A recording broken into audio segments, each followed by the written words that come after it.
my first husband was getting very heavily into marijuana, and he was smoking 30 joints a day, so life was getting a little bit hard in the rainforest.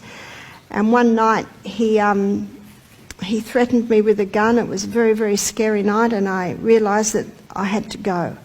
So the next day, it was Sabbath morning, and we're all going to church. And I had it in my mind, because I was just awake most of the night, just terrified, planning my escape. So the next day, I thought, we're going to church, but I won't come home.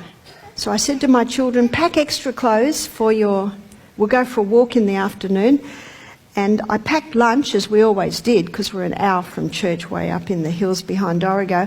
And I put some oats and some soy milk and different things underneath lunch, because I thought, well, that'll be our breakfast the next day, and then I don't know what I'm going to do after that. And I know that the church has a hall, and it has a kitchen and a bathroom, so we could use that. And they have mattresses, so I'm sure we'll be able to do something like that. So I got up in the morning, and you know, with an alcoholic cycle, they can be screaming and threatening and all terrible one. But in the morning, everything's all right. So in the morning, everything was all right. And he said, what time are you coming home? I said, I don't know. He said, are you coming home? I said, no. He said, well, you're not going anywhere. And I thought, oh dear, I'll have to change this a bit. So I said, all right, I'll come home. And he knew I would not lie. But in the back of my mind, I thought, I'm a woman, you know, we can change our minds. So when we drove out that day, I had one last look at my roses, at my mountain home, because I knew I would not come back. In fact, when it got difficult, even a month before, I'd be thinking, the lettuces are about to be picked. Where will I find 7 beds? Where will I find a washing machine? And it's just overwhelming. And when a woman is having a hard time and she stays, I've heard people say, stupid woman, why doesn't she leave? You don't know. You're terrified. And you don't know how. You don't know how. And you think if you get out, they'll come after you. It's a terrifying thing. And so you stay. And then it gets really bad. And when it gets really bad, the lettuces and the roses fade into significance. It might sound silly. That's, I suppose, what I thought as a woman. And we left. And I knew that I would not come back, because I knew that I could not stay in the home, because he'd got a gun that night, and I'd heard him go to the billy where the bullets were kept. It was a terrifying night. But in the morning, everything was all right. I got to church, and the little tiny church, I think 40 people, but not always 40 there. And the ladies came out. Oh, how they loved us. When we started going to that church, it was instantly half full with all my children. And when I got out of the car, I just burst into tears. I'd hardly had any sleep. And the ladies said, what? And I told them. And the men said, let us go to the police. Please let us go to the police. I said, no, you're terrified, just terrified. No. And we went to church, and my children were there. My children were very quiet. I remember about a month before, a lady had come to me and she said, Barbara, what's happening in your home? She said, I look at the faces of your children and I think, what's happening in that home? Oh dear, you think it's all right. You think you try and make it all right, and that just broke my heart. I wanted to think that they were protected, that it was all right. It wasn't until I left that I started to realise that how bad it was, really. And so when I said to the ladies, we'll just stay in the hall, and you're coming to our house. Do you know, that afternoon I had ladies, church members, bring me money, slipping money to me, food, clothes. It's so nice to be part of that little church family. And we're having lunch, and Peter, he's 8. We're having lunch, and he looked at me and he said, are you going to ring Dad now? Tell him that you're not coming home? That you've changed your mind? I thought, how does he know that? Do you know the children see everything? More than we think they do. So I rang him up in the afternoon. I said, we're not coming home. I've changed my mind. We're not coming home. He said, I'm so sorry. Everything will be all right. It'll never happen again. Do you know, all I want is to go home. That's all I want. It's my home. So hard, so hard. I said, no, we can't. We can't come home. That was so hard to do that because all I wanted is to go home. That was very, very hard. And we went to a lady's house, and my daughter thought she was a very wealthy lady because she had 40 pillows. She had places for all of us. Midweek, I found a house. Do you know, no one will rent a house to a woman with 6 children. I rang up a few places. How many children do you have? 6. How many? 6. 6. Oh, no. Oh, so hard. You can't get a place. I finally found a place that was a house in a caravan park. It was a big old house, and it had 5 bedrooms. It was sort of verandas had been built in, and a lady agreed to see me, even though and I went with the lady I was staying with. And as soon as I walked into the room, the whole room was flooded with sun, and I felt God was saying, "This is your house." And I looked at the lady and I got $50 out and I said, "Can I have it?" And she said, "Your children." And the lady with me said, "These children are the best children you will ever meet in your life. They're the most And she said, "All right." And she told me later that her husband just lost it that night when she said she'd rented a house. She'd rented the house to a lady with 6 children. Do you know, the very next morning we got up, we always gardened. So I went out the back and I saw Hank. He was a German man. He and his wife owned the caravan park. I said, "Oh, Hank, we'd like to start a veggie garden." And he said, "Yeah? Well, you can have that plot down there." Do you know, we went down and he came running out with implements. And my daughter started to help with the cleaning. She started to bake bread and sell it in the shop every day. My son James was 15 now. He did all the mowing every afternoon, and it got to the point where they actually thought that we were one of the best things that had ever happened to them. Praise be to God. But after a few months, I saw it wasn't a good influence, because people that live in caravan parks are often low economic. And I remember one lady I used to watch her, she'd come out every day and she'd obviously been beaten up that night. So it was not too bad because my children were homeschooled, so the children were at school through the day. There were probably about 10 children in this little caravan park. So what I would do is when the children came home from school, I would go outside and play with them. Because if I was there, it was a better tone. And there was cement outside where we lived, so we'd do skipping and we'd do handball. So every afternoon, I was 40. I went out and I played with the kids, and we played cricket and we played handball, because if I was there, it was a better tone. And there was a little boy, and his mother was the one that was beaten up a fair bit. He was only 10, his name was Brendan. He was very small for his age. You could tell he came from a very troubled home. But he was very good at handball. So I got very good at handball too.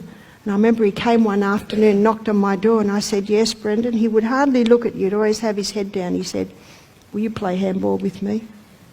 Oh, what an honour. I dropped everything to play handball with Brendan. Then God opened the door for us to move to a little country house. This house was in terrible disrepair, but the church we were going to, they did 6 working bees, and they got the house up to good working order. And then I started to give meetings in that little church, and we started to give meetings to the public. I was a single mother for 4 years, and then my eldest daughters went to work at a health retreat called Living Valley Springs in Queensland. So one daughter went up, then the other daughter went up, and they started to train in massage and colonic irrigations and lymphatics. And I thought, well, half my kids are up there, I might move up there. So I moved up there. And I was there 1 year, I think, and the business manager asked me to marry him. Michael Oneal, I told the story this morning. And my whole life changed. And I wanted for nothing after that. He was a very good provider. He had 2 children, I had 6. Now, when we married, the ages were 10, 11, 12, 13, 14, 16, 19, 21. Mine 10, he's 11, mine 12. Peter was 12 now, he's 13, and the rest were all mine. So we had a combined family, and we had such fun. Michael's been very, very good to my children. After we'd been there a year, Michael said, I want to start my own health retreat. And this was down in Narberthon. I think it's called Highwood now. Yeah. And it was Amazing Facts or Amazing Truth back then. And Michael was asked to start a health retreat there. Some, like yourself, may remember that. So this was about 1998 we came down. And so here we had the health retreat. Now so we only had 5 kids with us at this time, so actually 6 children. The 2 eldest were off and working. So my eldest daughter Jessica, she was the massage therapist. My next daughter Julia, she was 15. She was a very proficient cook, so she was our chef. And then the 3 boys, who were something like, 13, 12, 11, they were our gardeners, because our children had gardened from a young age. And Michael's daughter Michaela, I think she was 12 at the time, she was a very good typist. So she was Michael's secretary. So we had our whole team. And I said to Michael, but who will be the health director? He said, you. I said, oh no, I'm just a mother and I help other mothers. He said, you'll be good, and he left the room. Oh. So I had no choice. But you know, I believe that all God's biddings are his enablings. Anything he calls us to do, and I was so shy. I was happy on one-on-one and just little meetings to help people get well.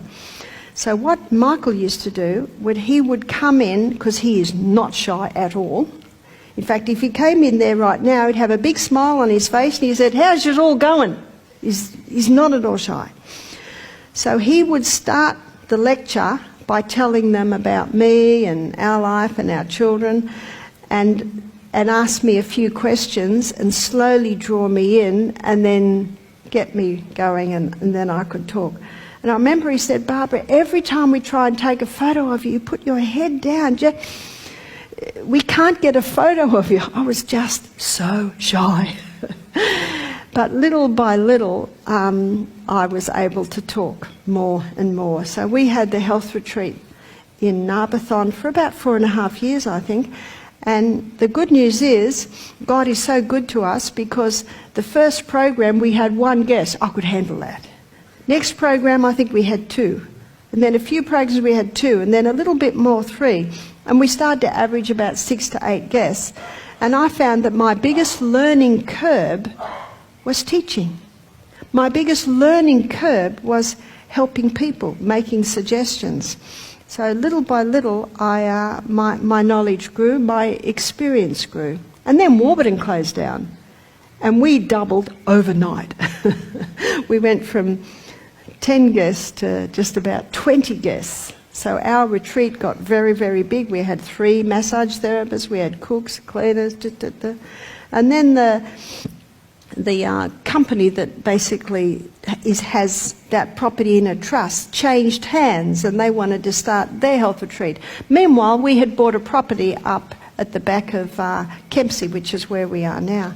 So we have been up there for about 15 years now. And Henry's the guy that's filming me. Henry filmed me about 6 years ago, about 6 years ago. So every few years we film my lectures, because I'm ever learning more. When Henry had finished filming me, he said, do you mind if we put a little section of your lectures on YouTube? And Michael said, go for it. Henry was really moved by this. And Michael said, what's the matter? He said, no one's ever given me permission to do that before. And Michael said, this is not our information, this is God's information. And as many as can be touched, the better. So, you know, if everyone in this room filmed me and put it up on YouTube, I don't mind, because it's God's information, and as many as can be touched, the better. And then we're at a conference, I think a year later, we saw Henry, And Henry ran up and said, 1 million hits? Something like that, is that right? And you know, it's the best thing we have ever done, because it's almost our advertising now. And we get people from all over the world. We get people from Saudi Arabia, from England, from Scotland, from America, who look at YouTube and see the information. And so that's how we blossomed. And Michael said, we cannot fulfill all the speaking engagements that request me to lecture. He said we could close the health retreat and just full-time lecture. But we love the health retreat. And Chelsea, my right-hand girl, she's here with us from America for 3 months. And there are 2 retreats in America now that are running our Misty Mountain program. I think it's popular. I think people love it because it is so simple. And I think for too long it has been complicated. And people say to me, has God given you a gift to make complicated things simple? I said, oh, I think so, but there's something else. It has to be simple for me. Sometimes I have to read something 10 times before I get it. You'd probably get it quicker than I would get it. What I wanted to do this morning was share with you my journey. And what I hope the message you've got from this is, if I can do it, anyone can do it. I'm not a gifted speaker. I make so many mistakes. I mix up my words all the time, like the time I called green barley, bean growly. They're spoonerisms. I just naturally do that. But I just keep talking so no one knows the terrible mistake I've just made.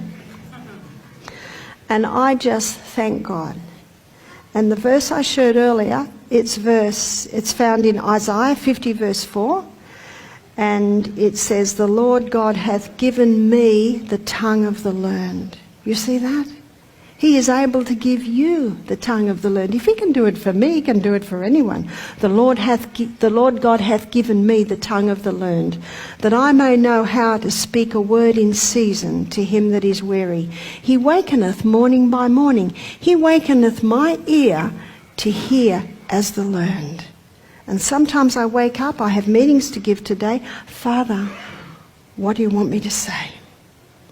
And if in my mind I get a smile and a nod, I think, he's already got it planned. My role is to search out the information. My role is to know it. My role is to know my memory verses. And when I stand up here, I say, are you ready, Father? And the only time he cannot do it through me is if I fear, as if I do not have faith in him. But Isaiah 26 verse 3 states that God will keep us in perfect peace, the one whose mind is stayed upon him, because this mind trusteth in him. Thank you.